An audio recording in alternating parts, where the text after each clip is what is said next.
Bonsoir les amis, excusez-moi pour quelques petites perturbations avec internet et c'est avec qui je suis en train de travailler. Alors je me suis arrêté rapidement.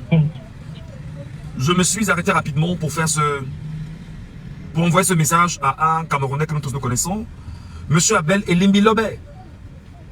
Monsieur Abel Elimbi Lobé. Je sais que beaucoup de Camerounais estiment que je prends beaucoup de risques à dire ce que je pense.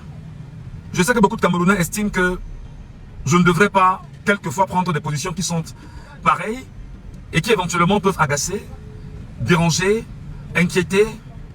Eh bien, nous sommes dans une période extrêmement difficile qui voudrait que chacun des Camerounais se tienne prêt face au changement que nous tous nous souhaitons. Abel Elimbi Lobé qui est connu justement du grand public comme étant celui qui a le parti politique local. Abel Elimbi Lobé qui a brillé très souvent comme étant celui qui était dans la communication du SDF et chassé du parti, entre autres, pour ses positions inacceptables pour le parti, le Social Democratic Front. Abel Elimbi Lobé est l'homme qui exactement est reconnu comme étant un acteur politique foncièrement tribaliste.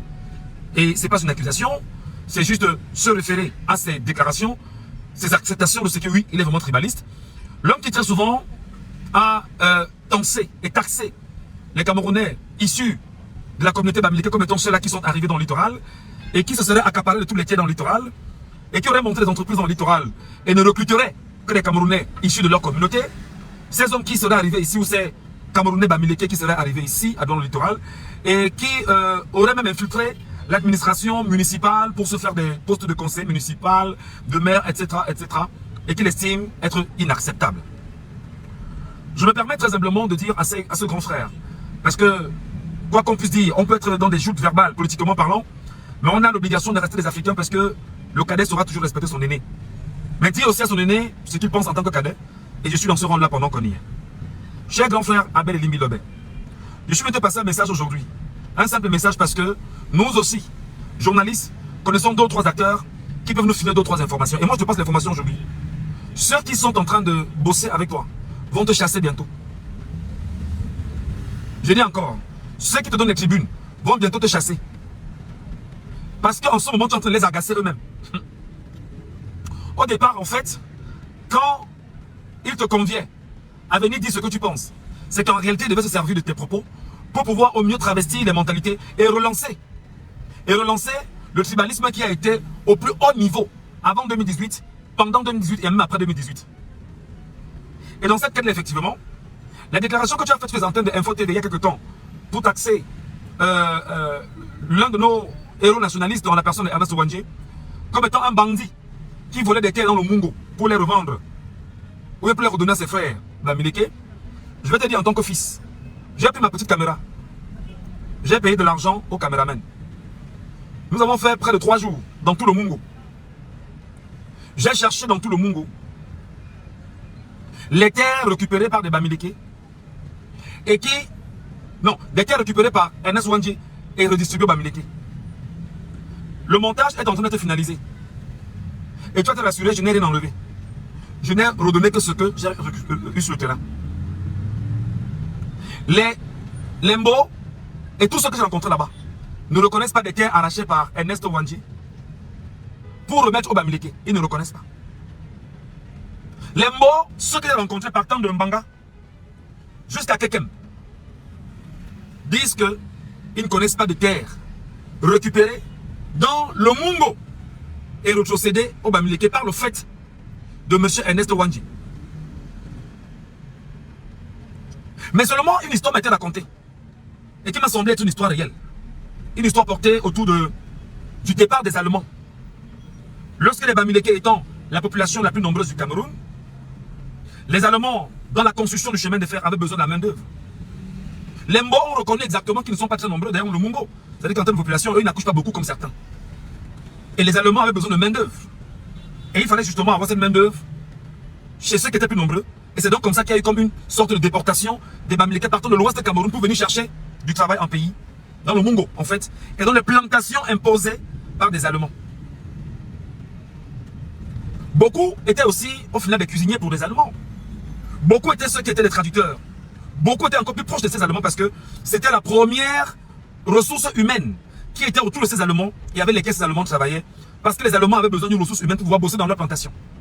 D'ailleurs, ils m'ont raconté des histoires incroyables sur les bananes plantains, des variétés de bananes plantains, de manioc, de macabo, des choses que nous n'avions pas au Cameroun et qu'ils ont ramené au Cameroun pour l'expérimenter sur le sol très riche du Mungo au Cameroun.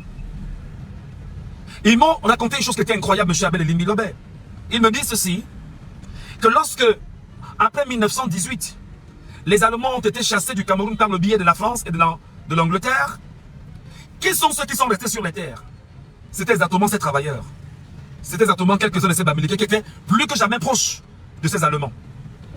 Et non seulement ils sont restés sur ces terres, ils ont continué, ils ont perpétué les activités. Et c'est comme ça que certains parmi eux, qui seraient véreux, auraient donc accepté, auraient donc souhaité se refaire ces portions de terre-là et se refaire certaines plantations laissées par ces Allemands. Non seulement ils ont laissé les plantations, et effectivement, ceux qui étaient des cuisiniers, des interprètes, des plus proches collaborateurs, se sont donc bien sûr arrogés ce qu'on appelait comme étant le butin d'une certaine guerre. Dans cette quête-là, M. Abel Elimbi Lobé, je suis remonté au niveau de Mbanga, exactement à, je crois que c'est Moamenam. Non, Moamenam c'était, comment on appelle ça? Je suis revenu en Mbanga, où j'ai rencontré des gens qui parlaient avec Ernest Ouandji. Des gens qui nous racontent ce que leur père, des gens même qui étaient très petits, à l'époque quand ils ont vu comment Ouandji sortait de la brousse et venait rencontrer un de ses amis, précisément en Mbanga, qui était instituteur comme lui. Ils m'ont raconté des choses incroyables, M. Abel Elimbi Lobé. Ils m'ont dit que personne ne pouvait arrêter Ernest Ouandji. Que personne ne pouvait mettre la main sur Ernest Ouandji. Ils m'ont raconté un pan de notre histoire que moi-même je ne connaissais pas et qui m'a impressionné, qui m'a même tellement ému. Il m'a dit, mon fils, il va falloir que toi-même tu viennes ici avec des caméras, qu'on organise une émission grand public et qu'on puisse raconter exactement l'histoire d'Ernest Ouandji quand il est sorti de la brousse, quand il est sorti du maquis et a atterri exactement en Mbanga. En fait, Ernest Ouandji était dans le maquis où il était avec ses amis combattants là-bas. Ils avaient la capacité de tuer des bêtes là-bas en brousse, les ramener en ville, les donner aux gens. Il venait de temps en temps voir un de ses camarades instituteurs dans le village. Étant en brousse, parce que c'était le gars du temps initié, il voyait les petits militaires entrer en brousse pour venir les chercher. Mais les militaires ne les voyaient pas. Ces gars m'ont raconté une histoire incroyable. J'ai échangé avec des populations qui m'ont dit, monsieur le journaliste, nous ne connaissons pas de terre dans le Mungo qui soit récupéré par Ernest Ouandji et retrocédé à ses frères Bamileke. Non. Ils me l'ont dit. Donc, sous peu de temps, je vais te faire regarder le documentaire. Il est important que tu saches que nous, tes fils, nous, tes petits frères, nous, tes cadets, nous ne pouvons pas laisser que l'on piétine comme ça l'histoire de notre pays. Et nous devons, pour nous qui sommes d'une génération, apporter bien évidemment ici les propos d'un certain Frantz Fanon qui disait que chaque génération, dans une relative opacité, doit reconnaître sa mission, l'accomplir ou la trahir. Toi, tu as trahi ta mission. Ta mission, toi, tu l'as trahi pour ta génération. Parce que tu refuses fondamentalement de travailler pour le bien de la grande communauté. Mais tu travailles pour ton nombril, pour ton ventre, pour tes 33, pour ton pari foot, ou ton pari mutuel. Et voilà tout ça pourquoi tu travailles. Je suis venu te dire aujourd'hui, cher grand frère et papa, que bientôt ceux qui t'encadrent vont te chasser. Regarde mes 3 doigts. Bientôt ils vont te chasser. Ils vont te méconnaître. On va te dire un jour que tu as eu une enveloppe. Tu n'y croiras pas. On va te dire un jour qu'on t'a appelé sur un plateau, on t'a payé au transport pour que tu viennes t'asseoir pour faire du sale boulot. Tu n'en reviendras pas. On va te dire un jour que les propos que tu as portés vont te poursuivre jusqu'à ta tombe. Tu n'en reviendras pas, cher grand frère. C'est ce que m'ont dit aujourd'hui. Je te dis, pour que tu saches que tu es sale. C'est pas moi qui le dis, c'est ce qu'eux m'ont dit. Mais sous cela, que d'abord il est sale, il est crasseux, il s'habille mal, il parle mal, il est grossier. C'est pas moi qui le dis. Je dis encore que je suis un enfant, je suis un cadet qui parle à son grand frère que tu es, je suis un fils qui parle à son père que tu es. Bah tu vas te bien entouré. Ils m'ont dit aujourd'hui que tu es crasseux, parce que les mots, il est crasseux, il est sale, il est mal élevé. Il parle avec condescendance. Il n'est pas quelqu'un sur qui on peut s'arrêter pour pouvoir construire un débat d'idées. Et il est braqué. Cher papa, je vais te dire. On n'a jamais construit un pays avec le tribalisme. En réalité, ceux qui te coptent, pour les plateaux à la solde du régime, pour les télévisions à la solde du régime, pour les propos divisionnistes et révisionnistes, ils ont besoin de ces propos pour pouvoir alimenter conflit et diviser au mieux les Camerounais pour s'imposer comme étant des acteurs sérieux qui jouent un rôle fondamental, diviser les Camerounais pour mieux s'imposer. Mais seulement eux-mêmes ils reconnaissent que ça n'a pas marché cette fois-ci. Je te confie un secret des petits frères. Je suis ton petit frère. Je suis même ton fils. Ils m'ont dit cette fois-ci ça n'a pas marché. Et qu'ils se battent, ils font tout ce qu'ils peuvent pour que ça marche, ça ne marche pas. Donc ça ne peut pas marcher. Eux-mêmes ils disent qu'ils réalisent qu'en tentant d'injecter justement ton venin sur la place publique parce qu'ils veulent également aujourd'hui se couvrir et ne plus être en avant avec leurs frères et leurs sœurs. Il faut maintenant qu'ils cherchent les acteurs autres. Donc leur bois blanc, comme on dit au Cameroun, c'est Abel Elimbi Lobé.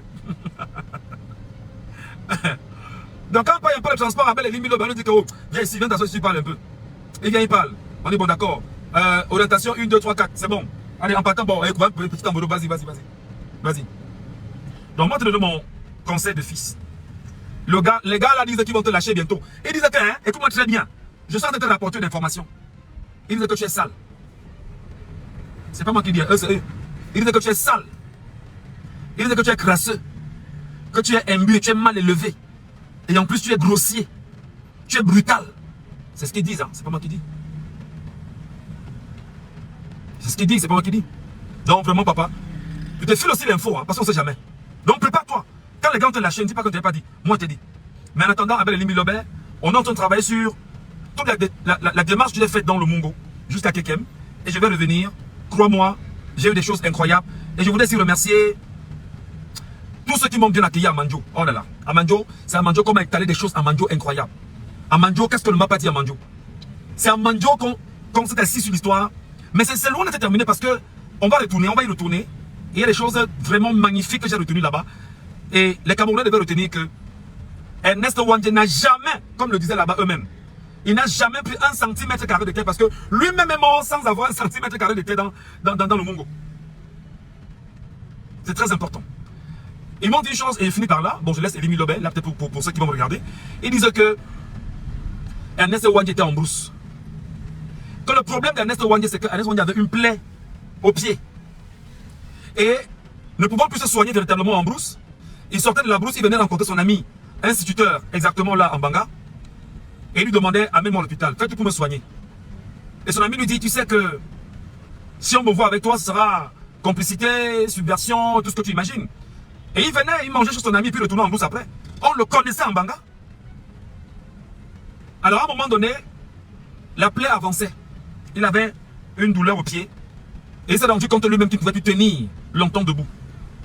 Et avec son ami, ils ont entendu que non, livre-toi. Livre-toi. Donc Ernest Ouandjé s'est livré lui-même. Personne n'a arrêté Ernest Ouandjé. Personne n'a arrêté Ernest Ouandjé. Il s'est livré lui-même. Lorsqu'il se livre avec son ami, il dit bon d'accord, allez, appelle les gars, je te dis que je suis là. Lorsqu'on appelle les gars, on appelle le camp militaire qui était pas loin de là. Les militaires débarquent avec leur jeep rapidement. Il leur dit, je m'appelle Ernest Ouandjé, je ne monte pas dans des bêtises là. Je ne monte pas dans vos conneries là, je ne monte pas là-dessus. Cherchez une voiture qui est digne d'Ernest Ouandjé. Pour ce qu'il représentait aux yeux des militaires. Monsieur Edouard Etondekoto est encore vivant, je pense bien, ou il ne l'est plus. Bon. Il faut nous dire la vérité. Il a dit, je ne monte pas dans vos voitures jeep là. Ça ne représente pas l'homme que je suis. Cherchez une voiture qui me représente, qui soit mon image. On est allé donc chercher une voiture qui était la voiture d'un ancien, ils ont dit un ancien conseil municipal, je pense bien, un ancien conseil municipal, un ancien maire. C'est cette voiture qui est venue donc porter Ernest Ouandjé et le conduit au camp militaire. Il dira à ces militaires, toi je te connais, toi je te connais, toi je te connais. J'aurais pu finir avec toi en brousse, j'aurais pu te tuer en brousse, toi je te connais, toi je te connais. Je vous voyais tout le temps passer. Donc arrêtez vos immigrés parce que vous m'avez longtemps cherché sans m'avoir. C'est moi qui ai choisi de me livrer. C'est comme ça qu'on l'amène au camp militaire. Arrivé au camp militaire, il y a une débandade totale lorsqu'il arrive au camp militaire. C'est tout le monde a peur. Même les militaires ont peur parce qu'on se dit, le gars là est ici, qu'est-ce qu'on fait? Je vous raconte ce qui m'a été rapporté lors de mon périple dans le Mungo. Arrivé au camp militaire, il y en a qui veulent le voir. Il y en a qui veulent être certains qu'il est là. C'est-à-dire que tous les militaires sont... Tout le monde veut savoir, mais qui est le seul leader qui fait tant bouger un pays? Il passe une nuit là-bas. On appelle Yaoundé. Yaoundé affrète un hélicoptère qui venait prendre Ernest Ouandjé au camp militaire. Hé, il y a une partie que j'ai oubliée. Lorsque Ernest Ouandjé est arrivé, À côté du camp militaire, ça veut dire qu'il y a une école. Les élèves sont sortis et ont chanté l'hymne national pour Ernest Ouandjé. Ça, c'est ce qu'on m'a rapporté là-bas. Les élèves sont sortis par le biais et par le chemin de son ami qui était instituteur. On est sorti et on a repris l'hymne national pour Ernest Ouandjé.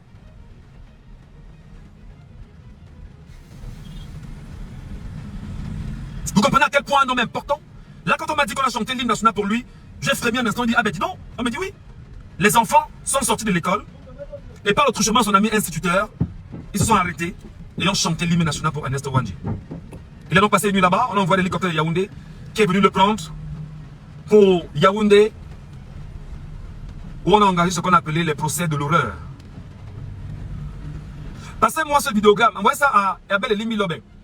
Vous lui dites que je m'appelle Rujoro Michel Ngatou, c'est mon nom. Dis-lui que je suis journaliste camerounais. Enfant du Cameroun, je vis à Douala. Et qu'en ce moment, je suis en train de monter le travail que j'ai fait là-bas dans le Mungo. Et s'il a un peu de temps, qu'il va me rencontrer. Je vais faire le montage avec lui. Quand je vais finir le montage, il va écouter exactement ce que j'ai eu sur le terrain comme compte rendu des populations du Mungo. Qui disent que Ernest Ouandjé n'a même pas un centimètre carré de terre. Et là, il y a des témoignages quand même assez émouvants. Des gens qui disent qu'ils sont nés là-bas. Ils sont nés avec des Bamileke là-bas. Les Bamileke sont leurs frères. Ils n'ont pas de gènes à vivre avec eux. Ils ont 60 ans, 70 ans. Ils ont grandi ensemble. Donc quand ils sont morts, ils sont enterrés là-bas. Et aujourd'hui, il y a certains Bamileke qui ont des terres là-bas, comme mon frère, compte tenu du fait que tu as des terres. Et il faudrait que nous aussi, qui sommes les enfants autochtones de ce village, que nous puissions enterrer nos morts. Tu as 10 mètres carrés de terre, mon frère, coupe en deux, tu donnes une partie aux enfants du village, tu prends aussi ta part, parce que tu es déjà avec nous. Tes filles ont épousé nos fils ont épousé tes filles. Tes fils ont épousé nos filles. Nos fils ont épousé tes filles. Et décidément, on ne peut plus séparer ce qui est propre au vivre ensemble. Vivons ensemble, mais permet que nous puissions aussi enterrer nos morts à côté de toi. Voilà les négociations qui sont en train de se faire en ce moment dans une partie du Mungo avec ceux qui y sont. Mais je reconnais également qu'une histoire m'a été racontée comme quoi il y a eu des familles qui ont été tuées par des combattants nationalistes parce qu'on traitait ces familles exactement de traîtres. Et aujourd'hui, beaucoup pensent que ceux qui tuaient étaient forcément Bamileke. Que non, les combattants étaient issus, et eux-mêmes ils le disent, les combattants étaient issus de toutes les localités du Cameroun. Les Bassa y étaient, les Betsi y étaient, les Nordis y étaient, même les gars du Mungo y étaient, les Sawa y étaient, les gars venant du nord et du sud-est y étaient. Et ils m'ont raconté tout ça. Et ils ont dit, monsieur Elimbi Lobé, revoyez pas d'histoire. J'en ai terminé avec vos grands frères. Mais n'oubliez pas le message que j'ai passé de ces gars-là. Aujourd'hui, ils m'ont dit ceci. Que bientôt ils vont te lâcher. Que tu es sale. Que tu es crasseux. Que tu es mal élevé. Que tu es agressif. Que tu es... Quoi encore là? Imbu? Oui. Voilà. Donc prépare-toi mon frère.